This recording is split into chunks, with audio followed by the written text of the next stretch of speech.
ಯಾಕೆ ಬಿಡ ಅಂತ ನಾನು ಆಗ್ರಹಿಸ್ತೀನಿ. ನಾರಾಯಣ ಸ್ವಾಮಿ ಚೆಲುವಾದಿಗೆ ದಯವಿಟ್ಟು ಖುದ್ದಾಗಿ ಹೋಗಿ ಸ್ಕ್ವಾಡ್ಗಳು ಕರ್ಕೊಂಡು ಬನ್ನಿ, ಅರೆಸ್ಟ್ ಮಾಡಲಿಕ್ಕೆ ಖರ್ಗೆ ಸಾಹೇಬ್ ಮಾಡಿ. ಯಾರು ಬೇಡ ಸುಮ್ಮನೆ ಮಾತಾಡೋದಲ್ಲ, ಹುಚ್ಚುಚ್ಚಾಯ್ತು. RSS ಚಡ್ಡಿ ಹೊತ್ತ ತಕ್ಷಣ ಬುದ್ಧಿವಂತನ ಆಗೋದಿಲ್ಲ. ಕಾನೂನು ಅನ್ನೋದಿರ್ತದೆ, ಇದು ಒಂದು ನಿಯಮ ಇರ್ತದೆ. ನಿನ್ನೆ ಏನೇನ್ ಮಾತಾಡಿದ್ರೆ ಗೊತ್ತಿದೆ. ನಾವೆಲ್ಲ ಮಾತಾಡಕ್ ಸ್ಟಾರ್ಟ್ ಮಾಡಿದ್ರೆ ಕಷ್ಟ ಆಗುತ್ತೆ ಅವರಿಗೆ.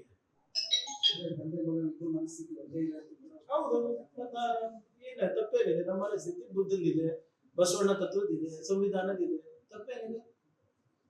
ಅವ್ರದ್ದು ಇತ್ತು, ಚಡ್ಡಿ ಹೊತ್ತಾದ್ಮೇಲೆ ಸ್ವಲ್ಪ ಚೇಂಜ್ ಆಗಿದೆ, ಸ್ವಲ್ಪ ಅಲ್ಲ ಪೂರ್ತಿ. ಈಗ ಅವ್ರವ್ರ ಮಕ್ಕಳೆಲ್ಲ ಹೋಗ್ತಾರ ಕೇಳಿ, ಅವ್ರ ಮಕ್ಕಳು ಹೋಗ್ತಾರ ಕೇಳಿ RSS ಶಾಖೆಗೆ. ಹಿಂದೂ ಸಂರಕ್ಷಣೆಗೆ, ಗೋರಕ್ಷಣೆಗೆ, ಧರ್ಮ ರಕ್ಷಣೆಗೆ ಯಾಕೆ ಬಿಟ್ಟಿಲ್ಲ ಅಂತ ಮಕ್ಕಳಿಗೆ?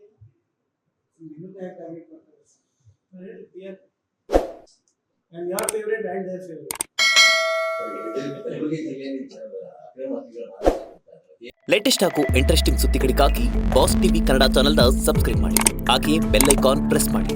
ಇದರ ಜೊತೆಗೆ ಫೇಸ್ಬುಕ್, ಇನ್ಸ್ಟಾಗ್ರಾಮ್, ಎಕ್ಸ್ನಲ್ಲೂ ಮಿಸ್ ಮಾಡದೆ ಫಾಲೋ ಮಾಡಿ.